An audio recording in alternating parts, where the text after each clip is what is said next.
ഒരു മരം മുറിക്കാൻ 4, 6, 8 പേരുണ്ട്. പക്ഷെ അവർ ബുദ്ധിപൂർവ്വമാണ് ഒരേ കാര്യങ്ങളും ചെയ്യുന്നത്. കാരണം ഒരേ കയറുകൾ പാസ് ചെയ്യുന്നത് എങ്ങനെയാണെന്നറിയാം. പല രീതിയിൽ കൂടെയാണ്.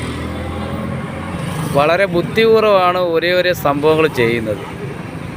5 പേരുണ്ടെങ്കിലും 6 പേരുണ്ടെങ്കിലും ഒരുപക്ഷെ നടക്കത്തില്ല. പക്ഷേ ബുദ്ധിയും കൂടെ വേണം. അപ്പോൾ കയർ കുരുക്കിടുന്ന ഒരു വാക്കുകൾ, കയർ താഴെ നിന്ന് പല കയറുകൾ കുറുക്കിട്ടാണ് കയറുകൾ നീക്കം ചെയ്യുന്നത്. കയറിനകത്താണ് യഥാർത്ഥത്തിൽ ഈ മരമുറിപ്പിൻ്റെ ഒരു ഭാഗമാവുന്നത്.